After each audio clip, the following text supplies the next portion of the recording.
The views and opinions expressed in the following program are those of the authors and do not necessarily reflect the official policy or position of WCLE or its employees.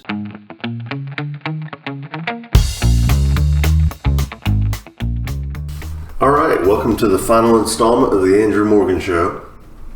I know that shouldn't come as a surprise to many of you. I've been saying for a while about us being busy and backed up and just not really able to devote as much time to this as I need to.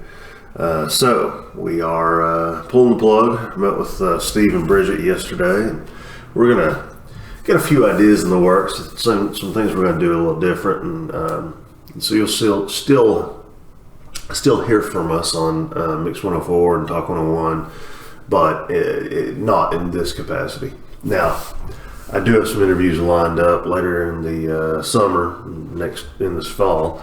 So I think I may continue doing an occasional show and just broadcast on Facebook, do something like that. So watch my personal Facebook page, the office Facebook page for those things. But we shall see.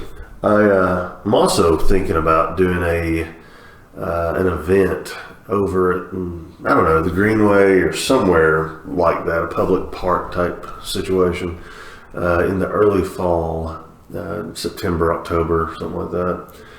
Like a family fun night, something you can bring the kids out to, maybe catch a movie or hear some music or something, just something to bring the community together.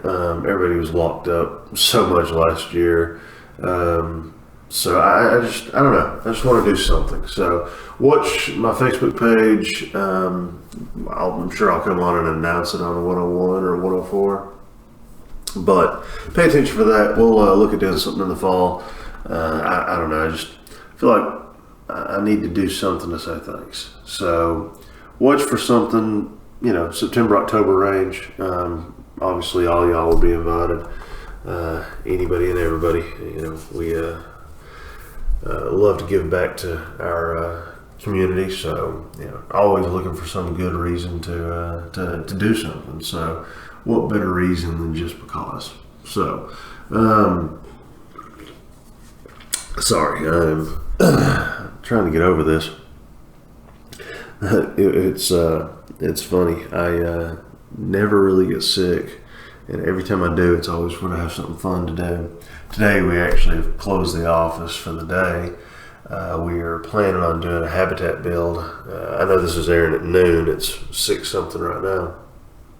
But our plan is to actually do a habitat build today.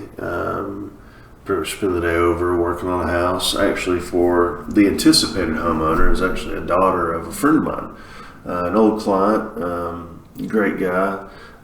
Met her a few weeks ago. I dropped off a check for Habitat and met her, and he messaged me later that day and told me that it was his daughter. It was neat. So hopefully we're going to get to work on her house today. Rain's supposed to be coming, so Julio's supposed to give me a call here in a little bit and let me know if we're anticipating going or not. So I know this is going to air after we would already be out there, but praying that the rain holds off and we can, get out and do some good. So if you see me today and I'm wearing jorts, like some sort of backwoods Florida fan, don't get surprised. Got to do something. But I got my hammer, my tool belt, and tape, pencils, pretty much everything ready to go in the truck. I'm that guy who goes to the Habitat build and brings my own stuff. I don't know, creature of habit, I guess. I like the way my hammer fits and swings and feels, and I like using my stuff. So, speaking of which, for those of you who follow my Facebook page, last summer I started building my wife a walkway, and I guess you'd call it, someone called it a lanai the other day, and I guess that's probably the best descriptive word. I built her that last summer, heading out to, we've got a pool out back, and built that for her. Our house is it's one of those, the front is, well, actually none of it really is that accessible. There's stairs for ingress and egress everywhere. And with, her mobility issues, it was just too hard for her to get out. Going to the pool is something she really enjoys. Going down two different sets of steps to get there just, seemed to be a bit much in my mind. I put up cameras a couple years ago to be able to know when she went outside, and, she'd text me, and I'd pull up the camera and watch her, make sure she had no problems getting out, and, check on her throughout the day, make sure she's not, getting too hot out there. But, anyway, so last year I decided I was going to build this to save her some of the steps and make it a little easier, give her a handrail, and then build the covered lanai, patio, whatever you want to say, to give her somewhere to get in out of the heat, and or the rain if it started raining on her. Anyway, I finished up last year, and finally had a guy from church come out, an electrician, and he wired it all up for us, and he did a great job. But I was working on it last night, and just trying to, plant some or put some posts in the ground, string some lights up, make it a little more inviting for her. But yeah, so my point. What was my point? I don't even know what my point is. I don't know. I think the cold medicine's getting to my head. But it's. I think my point was with the price of lumber. Looking at it last night as I was going in, I thought, man, I got $1 million worth of wood out here.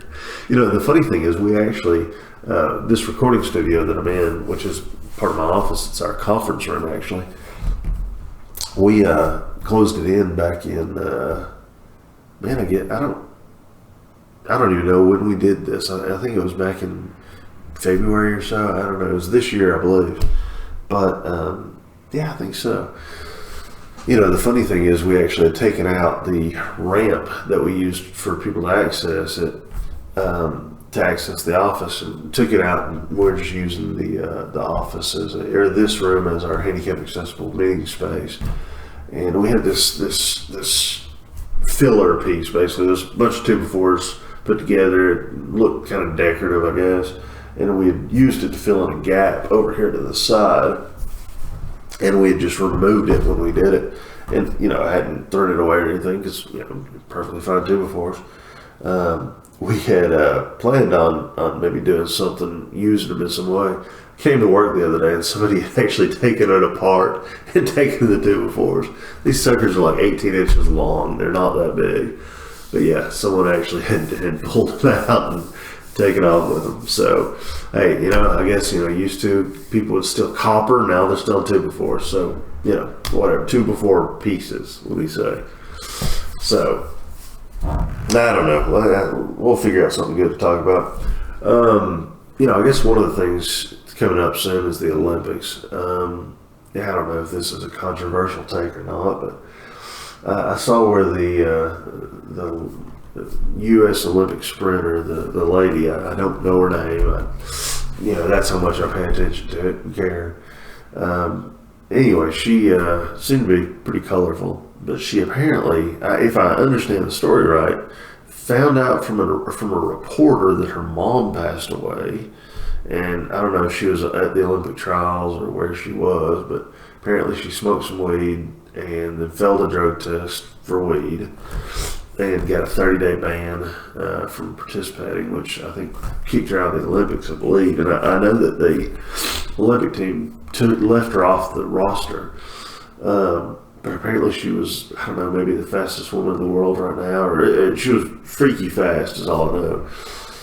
And, while I don't condone smoking weed, and I don't use drugs is something that I think we all should abide by. It's definitely a situation where I guess I sort of look at the Olympic Committee and really scratch my head. You ban a sprinter, someone who runs fast, for smoking weed, and you call it a performance enhancing drug. Now, I've never smoked weed. I don't know much about it in terms of actual knowledge of how it affects you, because it's just not something I ever had a real desire to do. But my experience with people who do, most of them you can't get off the couch. Most of them you can't get to quit eating or drinking something. There's a lot of laziness tied to it, in my experience, in dealing with some of these folks and having some clients that enjoy partaking in it. I don't really see how you get performance enhancing from smoking weed and being a track star. Now, if it was the Joey Chestnut guy who eats 100 hot dogs in a sitting to win the Nathan's hot dog contest every year, yeah, maybe. Okay, sure. But I just don't get it with track. But my whole point, I guess, is you're going to ban her for that, but you have literal men competing as women in Olympic events. And that's okay. I mean, I'm not the most athletic person in the world, and I'm, not in shape. I mean, come on, look at me. I'm 285, 6'4". I'm kind of a big guy. Not the fastest, not the most agile. Heck, I'd probably walk to the mailbox and pass out. I mean, come on. But I'm pretty sure that if you put me on some sort of athletic team of some sort or a competition against a bunch of women, I'm going to do better than some of them. If it's based on strength and size and, hey, let's do Olympic Roman Greco wrestling and put me against some 100-pound soaking wet, girl. I'm probably going to win. I've got her by 3 times my size. I'm just saying, it just doesn't seem fair to me to have biological men competing against biological women. Nothing against the ladies. I mean, trust me, I've got my butt kicked in basketball by a girl before. I mean, hey, some of these kids, man, they're great. So I'm not saying that they can't be a man. I'm just saying you're not starting from an even playing field. You're just not. I mean, there's size differences, there's body makeup differences. I mean, there's just way too much. But it just seems disingenuous to me to ban a sprinter for marijuana usage and call it performance enhancing drugs and allow men to compete as women. I just don't get it. You put LeBron James, and I don't care for LeBron, as you all know, but you put him in the WNBA, tell me he doesn't win MVP every single day. Tell me he doesn't win. You put Michael Jordan, the greatest basketball player of all time, against the WNBA. It's not even a contest. So I don't know. I mean, I still think you put Tony Kukoc, who was, Sixth Man of the Year award winner several times. I mean, not always a starter. You put him in the WNBA and he racks up. I mean, I don't know. Maybe I'm backwards. Maybe I have, wrong views on it, but I have a hard time taking the Olympic Committee seriously when they're banning that. And again, not saying the weed's good, not saying it should be legal, not saying anything about any of that. I'm just saying it doesn't seem genuine to talk about it. Speaking of sports, because hey, why not? One of the things that I always hated about LSU in their basketball program is the blatant cheating, paying players, etc., that occurred down in Baton Rouge, or where I guess they're in Baton Rouge, wherever they're at, down at LSU, and they never had any punishment. Of course, now with the NIL rules changing and everything, the law offices of Andrew B. Morgan are seeking college athletes to join our brand. I figure, why not, right?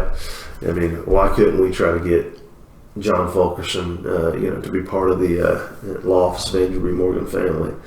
I don't know. It's an idea. So I told Chandler I'll put him on NIL duty, try to get us some college athletes to join the brand. I don't know. It's an interesting time. I saw a tweet by, I think it was JJ Redick, one of those Duke players from the mid 2007 range, somewhere in that ballpark, talk about how he could have made so much money back when he was playing at Duke off of endorsements and deals, and that he would have spent it all on Natty Light and Lacoste polo shirts with the collars popped, obviously, which sounds on brand for him. And of course, Natty Light responded to his tweet and said it's never too late. But, it is amazing, some of these guys. You look at Chris Lofton, the money he could have made, Grant Williams, Admiral Schofield, Peyton Manning, my goodness, Peyton Manning in the mid-'90s, late 90s, was a superstar. T. Martin, got us a national championship. I think of some of these guys, and, T. Martin's a great example. I don't think he went on to make a buku's of money in the NFL. I don't think he made a team. I couldn't tell you. I know he's getting to coaching and did okay for himself there, but you look at some of these guys who just stand out in college and are loved. Like Fulkerson, I think he's great. I doubt he plays a minute in the NBA or the D League even.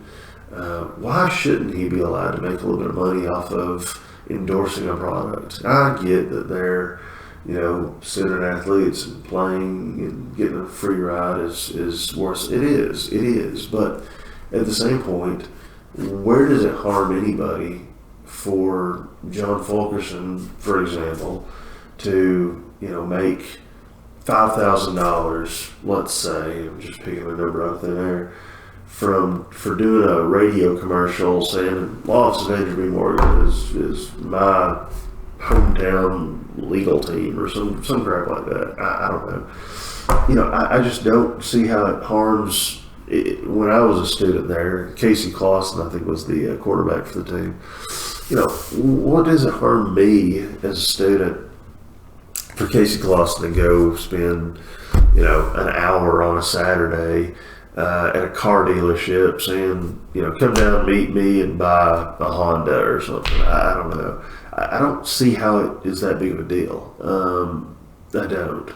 I do have a problem with the celebrity status that we give, anybody really. Politicians, athletes, celebrities, actors, musicians, whatever. And candidly, I think the Merle Haggards of the world look at celebrity as more of a curse than anything. Guys like him and Cash, they did what they did because of the music. They did what they did because that's what they enjoy doing. And, people knowing them and entertaining people was part of the gig.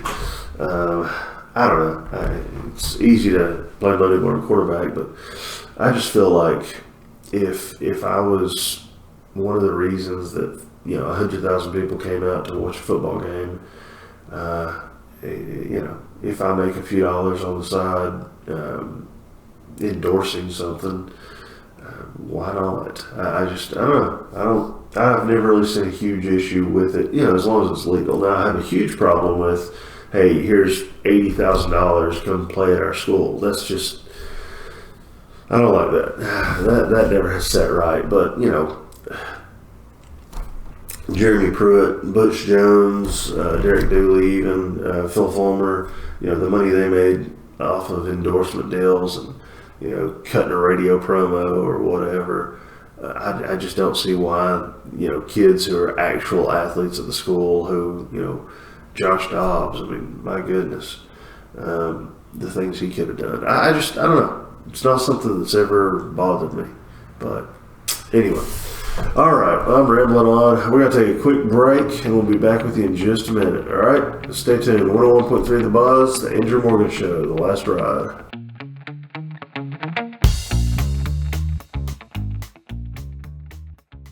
Bradley County just has always been special. The people are amazing. Being from here, growing up, we really pride ourselves on taking care of our friends and neighbors. And so that's what I love about Cleveland is just the camaraderie, the fellowship, the friendship. The fact that 95% of the people you see out here would give you the shirt off their back if they knew you or didn't know you. And that's Cleveland, that's Bradley County. The law offices of Andrew B. Morgan pride themselves in serving the Bradley County community.